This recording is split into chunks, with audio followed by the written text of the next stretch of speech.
Hello guys, welcome back to brain learners. मैं आपका स्वागत है। आज मैं आपको अर्थशास्त्र का दूसरा चैप्टर सुनाऊंगा। किताब का नाम है प्रारंभिक अर्थशास्त्र। आइए चलते हैं।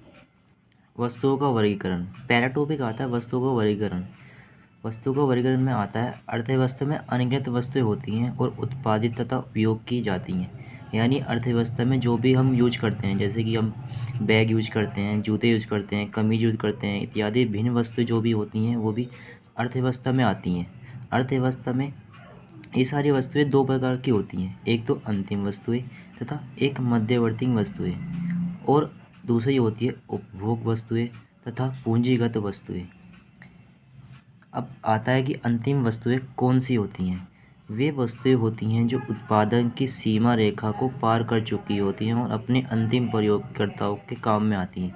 यानी अंतिम सीमा यानी सीमा रेखा यानी जिस वो बन के तैयार हो चुकी है और क्रेताओं यानी हमारे काम में आती है, हमारे यूज में आती हैं, तो उन्हें बोलते हैं अंतिम वस्तुएं। वो बन के तैयार हो जाती हैं और हमारे काम में आती हैं, यूज होती हैं। अब आता है अति प्रौद्योगिक क्या होता है। चैप्टर में एक अति प्रौद्योगिक शब्द है, उसका अर्थ क्या होता है, कौन होता है। ये वस्तुएं वो होती हैं जो उत्पादक और उपयोग में लाई जाती हैं और क्रेता इन प्रयोग करता है। यानी जो उत्पादक यानी वो बनाता है और उपयोग उत्पादक और उपयोग जो हम उपयोग करते हैं वस्तुओं को, उन्हें प्रौद्योगिककर्ता बोलते हैं। प्रौद्योगिककर्ता हमारा क्रेता का मतलब होता है हम लोग उसका यूज करते हैं। तो इससे ये सिद्ध हो कि वह वस्तुएं जो हमारे यूज में आती हैं उसे हम बोलते हैं अति प्रौद्योगिक। और अंतिम वस्तुएं वे वस्तु होती हैं जो सीमा रेखा को पार कर चुकी होती हैं और हमारे काम में आती हैं। अब आता है अंतिम उपभोग वस्तुएं या अंतिम उत्पादक वस्तुएं। अब आ चलता है पहले टॉपिक। आइए अंतिम उपभोग वस्तुएं क्या होती हैं देखते हैं। वह वस्तुएं होती हैं जो अपने अंतिम प्रयोगकर्ताओं द्वारा उपयोग में लाई जाती हैं। प्रयोगकर्ता मतलब हमारे यानी क्रेताओं द्वारा हमारे उपयोग में लाई जाती हैं, तैयार की जाती हैं यानी तैयार की जाती हैं, और उपभोग उनका अंतिम प्रयोगकर्ता होता है। यानी उपभोग का मतलब ये है कि वे वस्तुएं जो कि पहले तो बनती हैं, वो फैक्ट्री में बनती हैं वो वस्तुएं, फिर उनको तैयार किया जाता है, पैकिंग किया जाता है, फिर हमारे यूज में आती हैं, उसको हम खरीदते हैं, लेते हैं, परचेस करते हैं, फिर उनका प्रयोग करते हैं। जैसे कि मक्खन हो गया, रोटी हो गया, मक्खन रोटी हो गया, दूध हो गया, तो ये चीज़ें हमारे हम उसको यूज करते हैं बनने के बाद। पहले बनेंगी फिर वो यूज करूँगी। इसको बोलते हैं अंतिम भोग वस्तुएं। उपभोग का मतलब होता है हमने उपभोग करा उसका, हमने उसको यूज करा, उसको बोलते हैं उपभोक्ता। आता है अंतिम उत्पाद वस्तुएं क्या होती हैं। अंतिम उत्पाद वस्तुएं क्या होती हैं। वे वस्तुएं जो अपने अंतिम प्रयोगकर्ताओं द्वारा उपयोग के लिए तैयार होती हैं।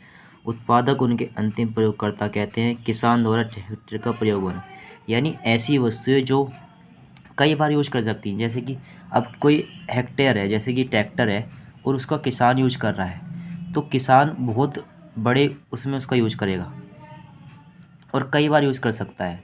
और जैसे अंतिम भोग वस्तु हो जाए यानी उसकी सीमा होती है। जैसे मक्खन है, मक्खन को एक बार हम यूज करने के बाद उसके बाद ख़त्म हो जाती है, लेकिन हेक्टर जैसी अंतिम भोग वस्तुएं वो यूज में आती रहती है। जैसे ट्रैक्टर है, उसको बाद भी दोबारा ही प्रयोग कर सकते हैं उसका, लेकिन उपभोक्ता वस्तुओं का दोबारा प्रयोग नहीं कर सकते। लेकिन अंतिम उपभोग वस्तु वे वस्तु होती है जिनका प्रयोग हम दोबारा भी कर सकते हैं। अब आता है परिवार द्वारा अंतिम भोग वस्तुएं पर किए जाने वाला व्यय। व्यय माने खर्च होता है। उपभोग व्यय कहलाता है। यानी व्यय उपभोग व्यय क्या कहलाता है। उपभोग व्यय वह कहलाता है जो परिवार द्वारा हम लोग खर्च करते हैं। यानी जो हम खर्च करते हैं, जो हम सामान लेने में खर्च करते हैं, उसको बोलते हैं उपभोग व्यय। अंतिम वस्तुओं पर व्यय, उपभोग व्यय प्लस निवेश। अंतिम वस्तु, इसमें आता है फॉर्मूला कि अंतिम वस्तुओं पर व्यय का फॉर्मूला लगेगा उपभोग व्यय प्लस निवेश व्यय। निवेश व्यय वह कहलाता है जो हम किसी चीज़ को बनाने के लिए लगाते हैं, निवेश करते हैं, उसमें परचेस करते हैं, उसे निवेश व्यय कहते हैं। खर्च करते हैं किसी चीज़ को लेने में। मध्यवर्ती वस्तुएं कौन सी होती हैं। जो उत्पादक की सीमा रेखा के अंदर होती हैं या अपने अंतिम प्रयोगकर्ताओं द्वारा प्रयोग के लिए तैयार नहीं होती। इन वस्तुओं को कीमत राष्ट्रीय आय में शामिल नहीं की जाती। यानी वे वस्तुएं जिनकी अंतिम सीमा नहीं होती, वो अंतिम सीमा के अंदर ही काम की जाती हैं और राष्ट्रीय आय में उनको शामिल नहीं किया जाता। यानी अर्थव्यवस्था की जब राष्ट्रीय आय निकाली जाती है तो उसका प्रयोग इसमें नहीं किया जाता। एक वस्तु अंतिम तथा मध्यवर्ती हो सकती है। ये कह सकते हैं कि मध्यवर्ती वस्तु जो है, क्या अंतिम वस्तु तथा मध्यवर्ती हो सकती हैं दोनों एक दूसरे। हाँ, ये उस पर डिपेंड करता है कि उसका अंतिम भोग कौन करता है, यानी ये उस वस्तु पर डिपेंड करता है कि ये कह रहा है कि जो अंतिम वस्तु है या मध्यवर्ती वस्तु है वो दोनों हो सकती हैं कि अंतिम वस्तु मध्यवर्ती वस्तु हो सकती है। ये कह रहा है कि मध्यवर्ती वस्तु हो सकती है, पर लेकिन वो उस पर डिपेंड करता है कि उसको यूज कौन कर रहा है। जैसे कि पब्लिक यूज कर रही है तो उसको अंतिम वस्तु मध्यवर्ती वस्तु हो सकती है, लेकिन वो सीमा के अंदर होनी चाहिए। सीमा के अंदर होगी, अगर सीमा के बाहर होगी तो वह अंतिम वस्तु होगी, अगर सीमा के अंदर होगी तो वह अंतिम वस्तु नहीं होगी, वो मध्यवर्ती हो जाएगी। ठीक है, आइए चलते हैं आगे।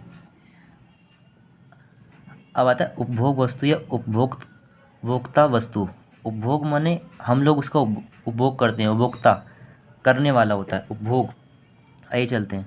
उपभोग वस्तु जो मानव की आवश्यकताओं को प्रत्यक्ष रूप से संतुष्ट करती है, यानी दूध। उपभोग वस्तु वे वस्तु कहलाती हैं जो हमारे काम में आती हैं, जो मानव की आवश्यकताओं को पूर्ति करनी है। जैसे दूध लेना, दही लेना, पानी लेना, जो भी हम यूज करते हैं, पेन यूज करते हैं, कॉपी यूज करते हैं, वो चीज़ें हमारी उपभोग वस्तु में आती हैं। अब आती है टिकाऊ वस्तुएं कौन सी होती हैं, जो लंबे समय तक चलती हैं। जो जैसे कि हमारा टीवी हो गया, हमारा फ्रिज हो गया, ये लंबे समय तक चलते हैं, सालों साल चल जाते हैं, तो इसको टिकाऊ वस्तु बोलते हैं। अर्ध टिकाऊ वस्तु वे वस्तु होती है जिनका कुछ महीनों तक होता है।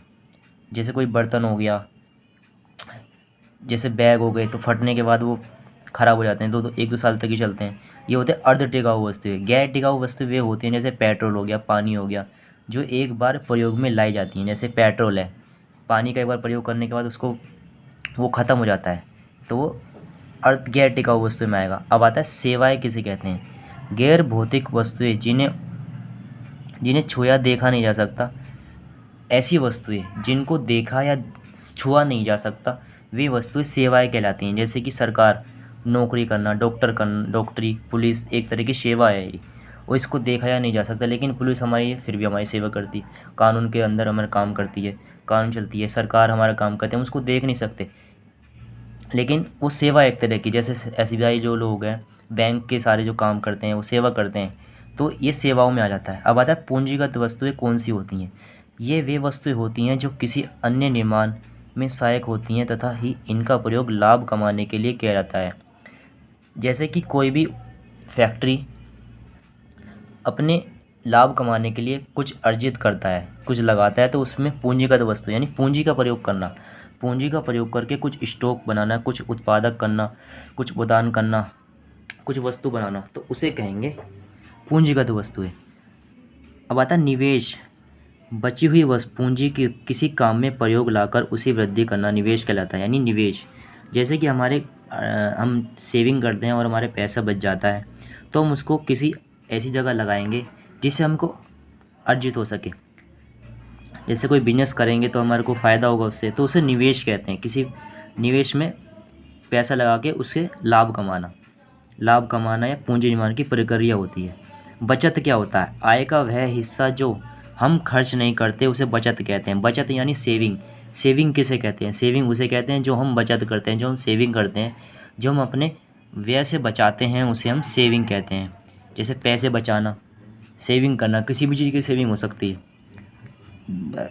अब आता है निवेश के घटक क्या होते हैं। निवेश के घटक, निवेश के प्रकार क्या होते हैं, आइए देखते हैं। स्थिर निवेश और माल सूची निवेश, दो प्रकार के निवेश होते हैं, स्थिर निवेश और माल सूची निवेश।